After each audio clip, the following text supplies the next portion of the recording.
Hai guys, ketemu lagi dengan aku di channel Lady Din. Semoga kalian semua dalam keadaannya sehat dan bahagia. Kasus menyedihkan kali ini menceritakan seorang wanita muda yang menghilang dan sampai sekarang belum ditemukan. Apa yang terjadi dan bagaimana kisah lengkapnya? Tanpa basa-basi lama-lama, kita langsung masuk ke ceritanya ya. Sebelumnya, jangan lupa untuk subscribe dulu channel ini dan nyalakan lonceng notifikasinya supaya kalian tahu video terbaru dari aku.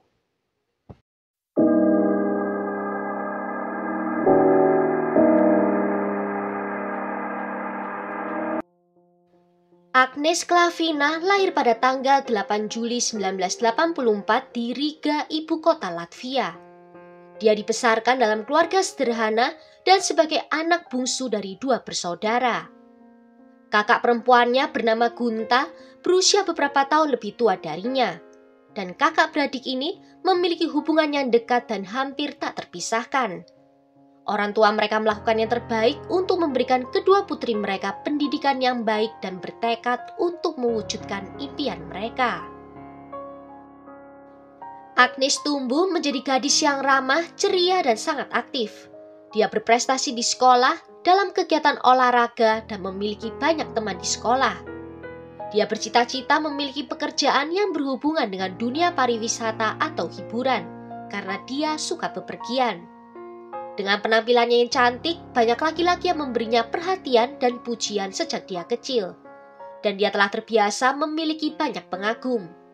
Setelah lulus sekolah, Agnes bekerja di industri jasa sambil mengikuti kursus bahasa Inggris dan belajar untuk menjadi manajer pariwisata. Di usianya yang ke-20 tahun, dia memutuskan untuk pindah dari kampung halamannya di Latvia dan menetap di kota London. Dia yakin kalau di kota itu dia akan memiliki lebih banyak prospek dan peluang untuk membuka semua potensi dan bakatnya. Orang tua dan kakak perempuannya tidak menentang keputusannya dan dengan tulus mendukungnya.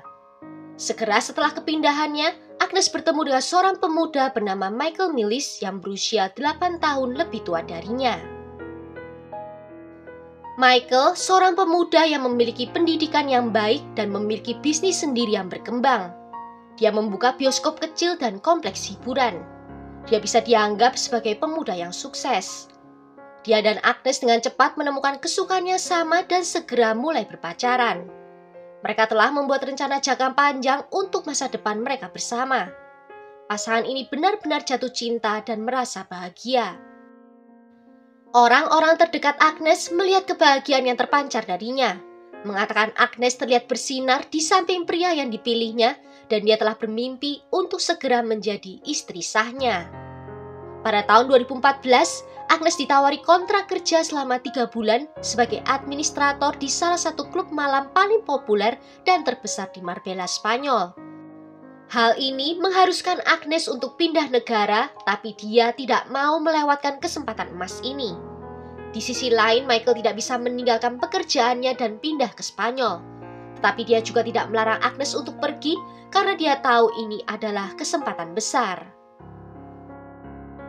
Marbella adalah salah satu tujuan liburan paling terkenal dan menarik di pantai Mediterania, di mana wisatawan dari berbagai belahan dunia datang untuk berlibur di sana.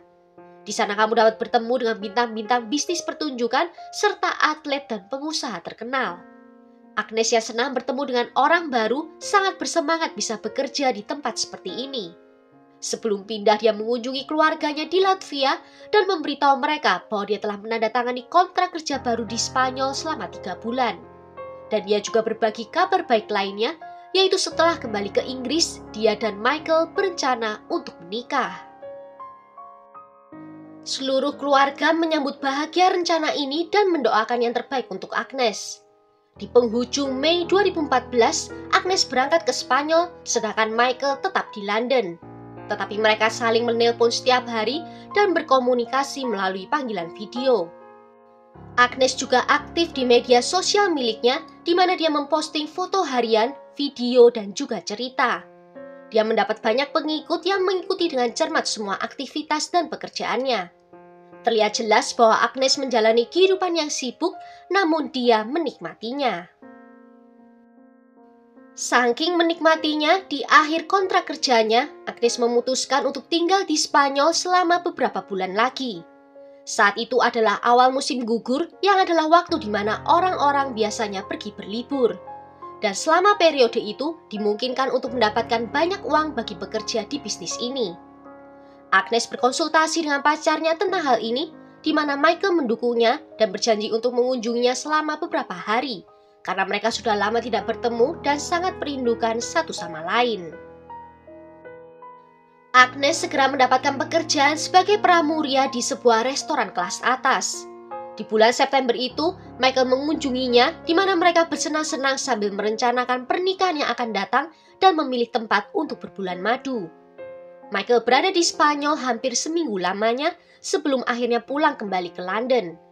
Agnes sendiri masih menetap di Spanyol untuk 1 bulan ke depan, dan setelah itu dia akan mengunjungi kerabatnya di Latvia dan kemudian terbang ke Inggris untuk menemui kekasihnya.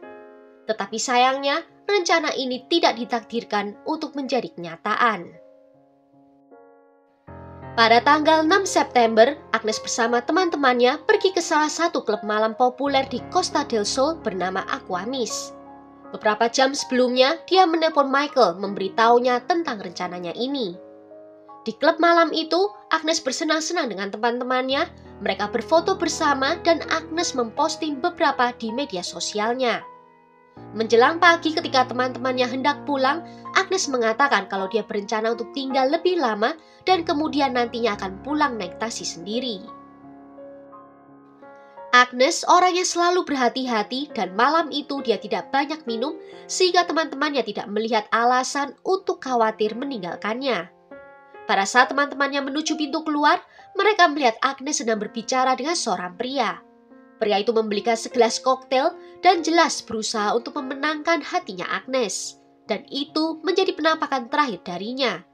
Karena setelahnya Agnes menghilang begitu saja di dalam klub malam yang ramai, namun tidak ada yang bisa melihat di pukul berapa dan dengan siapa Agnes pergi.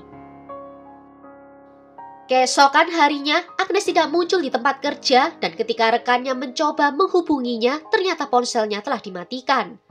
Mereka langsung melaporkan hal ini ke polisi, namun laporan ini ditanggapi dengan lambat. Di malam harinya, Michael yang khawatir menelpon ibu Agnes dan mengatakan bahwa dia tidak dapat menghubungi Agnes. Michael lalu mencoba menghubungi polisi Spanyol untuk melaporkan hilangnya Agnes. Namun dia diberitahu bahwa dia harus datang langsung untuk bisa mengajukan laporan. Michael mengambil penerbangan berikutnya ke Spanyol. Pada akhirnya laporan orang hilang baru bisa diajukan 5 hari setelah Agnes menghilang. Hal pertama yang diperiksa adalah apartemen Agnes, di mana semua perhiasan mahal dan uangnya ditinggalkan. Kulkas penuh dengan makanan dan di atas tempat tidur terdapat beberapa pakaian yang Agnes pilih untuk dipakai ke klub malam. Terlihat jelas bahwa Agnes belum kembali ke apartemennya sejak hari dia pergi bersama dengan teman-temannya di klub malam itu. Ponselnya dimatikan, dia tidak membuat postingan lagi di media sosial dan dia tidak menanggapi pesan apapun. Saat itulah polisi mulai menyelidiki lebih serius, tetapi waktu yang berharga telah hilang. Teman-teman dan keluarga Agnes mulai memasang selebaran dengan foto Agnes dan permintaan bantuan pencarian di mana-mana. Berita tentang hilangnya Agnes juga ditampilkan dalam program berita televisi dan di halaman depan surat kabar lokal. Setelah polisi mendapatkan rekaman dari kamera CCTV yang terletak di dalam dan di luar tempat hiburan, mereka mengetahui kalau semua file telah terhapus. Polisi harus meminta bantuan dari ahli spesialis untuk memulihkannya. Tetapi upaya tersebut tidak berhasil. Namun pada salah satu rekaman yang diambil dengan kamera yang terletak di pintu keluar tempat parkir, terlihat Agnes di sekitar pukul 6 pagi meninggalkan klub malam bersama dengan seorang pria bertubuh besar dan jelas bukan atas kemauannya sendiri. Terlihat Agnes digeret oleh seorang pria dan dia berjalan bersamanya di bawah paksaan. Pria itu memegang erat pinggangnya. Agnes tampak ketakutan, mencoba melepaskan diri beberapa kali dan mengatakan sesuatu, tetapi pria itu terus membawanya ke tempat parkir dan memaksanya masuk ke dalam mobil Mercedes. Di dalam kabin terlihat ada pria lain yang sudah berada di dalam. Sedangkan pria yang menyeret Agnes menuju ke tempat duduk pengemudi. Agnes berhasil membuka pintu mobil, setelah itu dia mencoba keluar dan melarikan diri. Namun penjaga pintu yang berdiri di sampingnya datang dan mendorong Agnes masuk kembali ke dalam mobil. Sekitar 6 menit setelah Agnes berada di dalam mobil itu, ponselnya dimatikan dan tidak pernah dihidupkan lagi. Pergerakan mobil selanjutnya juga tidak dapat dilacak karena tidak ada kamera CCTV di sepanjang jalan. Kasus ini diberi tingkat kerahasiaan yang tinggi sejak awal. Semua orang yang terlibat dalam penyelidikan menandatangani dokumen non-disclosure. Informasi tidak hanya dirahasiakan pada media, bahkan orang-orang terdekat Agnes hampir tidak pernah diberi informasi apapun selama beberapa bulan pertama. Mereka hanya diberitahu bahwa penyelidikan sedang dilakukan dan masih terlalu dini untuk mengambil kesimpulan apapun. Michael secara berkala melakukan wawancara di mana dia meminta bantuan untuk bisa menemukan tunangannya. 6 bulan kemudian, dia dan keluarga Agnes ditunjukkan rekaman dari kamera CCTV klub, serta nama ketiga pria yang terakhir kali terlihat bersama dengan Agnes. Pria bertubuh besar yang secara paksa membawa Agnes dan mendorongnya ke dalam mobil diidentifikasi sebagai Wesley Chaper, putra seorang jutawan Inggris terkenal. Dan orang yang duduk di kursi penumpang adalah teman lamanya yang bernama Craig Porter. Sedangkan pria ketiga adalah seorang penjaga pintu dari klub malam itu. Penjaga pintu itu saat diinterogasi menyatakan bahwa dia tidak bersalah karena Agnes masuk ke dalam mobil secara sukarela. Menurut Wesley, dia dan temannya melihat Agnes di klub malam itu dan mendekatinya untuk berkenalan. Dia menyatakan Agnes sudah cukup mabuk saat itu dan tidak menolak minuman ketika mereka membelikannya. Setelah minum, Wesley mengusulkan agar mereka melanjutkan pesta di rumah mewahnya di area pedesaan, dan Agnes setuju dengan hal ini. Namun lanjutnya, di tengah perjalanan Agnes berubah pikiran dan meminta agar diturunkan di tengah jalan saja. Wesley mengaku telah menurunkan Agnes, dan saat polisi memeriksa jalan yang dimaksud tidak ditemukan adanya kamera CCTV di sana. Sedangkan Craig tidak bisa membenarkan atau menyangkal perkataan Wesley karena menurut pengakuannya dia sangat mabuk saat itu. Dia bahkan tidak tahu kapan dan bagaimana Agnes bisa berada di dalam mobil mereka. Dia langsung tertidur begitu mereka pergi meninggalkan tempat parkir, dan ketika dia bangun, wanita muda itu sudah tidak ada lagi di dalam mobil. Penjaga pintu juga mengatakan bahwa Agnes sedang mabuk tetapi tidak dapat menjawab pertanyaan apakah dia masuk ke dalam mobil secara sukarela atau tidak. Ketika ditanya apakah Agnes mencoba melarikan diri dengan melompat keluar dari mobil yang berjalan, katanya dia tidak bisa menjawab apakah itu upaya untuk melarikan diri atau tidak. Menurutnya Agnes bisa saja tidak sengaja membuka pintu karena dia mabuk. Dia juga menambahkan bahwa Agnes tidak berteriak atau meminta bantuan saat itu. Rekaman CCTV dengan jelas menunjukkan Wesley dengan paksa menggiring Agnes ke dalam mobil, menahannya di area pinggang dan pergelangan tangan Agnes. Namun dalam pembelaannya, Wesley mengatakan bahwa Agnes merasa pusing dan dia menahannya agar dia tidak jatuh. Beberapa saat kemudian penyelidik menemukan video lain yang aneh dan menakutkan di area pelabuhan. Kapal pesiar mewah milik John Chaper, seorang jutawan yang merupakan ayah dari salah satu tersangka, berlabuh di sana. Rekaman itu tertanggal 10 September 4 hari setelah hilangnya Agnes. Rekaman menunjukkan Wesley, Craig, dan 2 pria lainnya menaiki kapal, dan mereka membawa sebuah koper besar yang terlihat cukup berat. Ketika kapal itu kembali ke pelabuhan beberapa hari kemudian, mereka turun dengan tidak membawa koper yang sama. Setelah rekaman itu ditunjukkan kepada Wesley, dia mengaku bahwa dia dan teman-temannya berlayar ke Ibiza untuk bersenang-senang. Dan koper itu berisi barang-barang mereka. Pencarian menyeluruh terhadap kapal dan mobil Wesley tidak membuahkan hasil, karena ternyata keduanya telah dibersihkan dan dikeringkan untuk menghilangkan jejak DNA. Namun rambut pirang panjang ditemukan di bagasi mobil, tetapi tidak memungkinkan untuk menentukan milik siapakah itu, karena bukti penting ini secara misterius menghilang selama penyelidikan. Di persidangan, jaksa menyampaikan rincian lain yang lebih aneh. Ternyata beberapa jam setelah Agnes berada di dalam mobil terdakwa, Wesley menelpon layanan darurat beberapa kali, tetapi dia selalu menutup telepon itu tanpa menunggu jawaban. Seolah-olah dia merasa takut atau ragu. Wesley menjelaskan bahwa dia sedang mabuk saat itu dan menelpon secara acak. Pengacara keluarga Agnes menyatakan bahwa Agnes menurut pendapatnya sudah meninggal dunia dan tubuhnya dibuang di suatu lokasi di dasar laut tersimpan di dalam koper yang dimiliki oleh para terdakwa. Dia juga yakin bahwa kasus ini sengaja ditunda dan para pelaku memiliki banyak waktu untuk menyingkirkan semua bukti yang dapat membuktikan kesalahan mereka.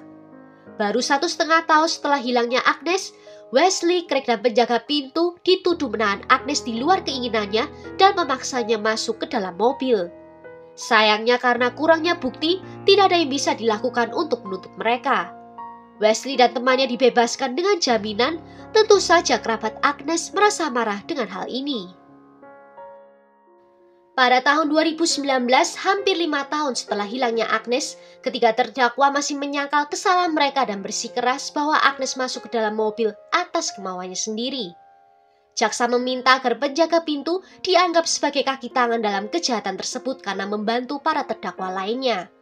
Dia dihadapkan dengan hukuman 5 tahun penjara atas perbuatannya itu. Sebagai tanggapan, dia menyampaikan kalau dia menjadi tersangka karena hanya warna kulitnya. Pengacara Wesley dan Craig bersikeras bahwa klien mereka bersalah hanya karena membujuk Agnes untuk masuk ke dalam mobil. Dan menurut pendapatnya, setelah wanita muda itu diturunkan di jalan sesuai permintaannya, dia bisa saja diculik dan dibunuh orang lain. Karena saat itu Agnes mabuk dan pasti tidak bisa memberikan banyak perlawanan. Putusan hakim mengejutkan dan membuat marah keluarga Agnes karena tidak ada satupun terdakwa yang dihukum berat. Penjaga pintu dibebaskan dari segala tuduhan. Wesley divonis 2 tahun karena memanfaatkan keadaan mabuk Agnes untuk membujuknya masuk ke dalam mobil. Dan Craig menerima hukuman 6 bulan karena keterlibatannya. Yang lebih menyedihkan, kenyataannya Wesley dan Craig hanya menerima hukuman percobaan dan tidak menghabiskan 1 hari pun di penjara. Mereka masing-masing diharuskan membayar keluarga Agnes sejumlah kompensasi yang tidak masuk akal, yaitu sebesar 8.770 pound sterling.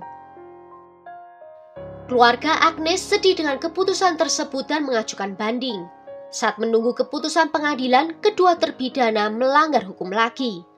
Wesley dalam keadaan mabuk menewaskan seorang wanita dan melarikan diri dari tempat kejadian.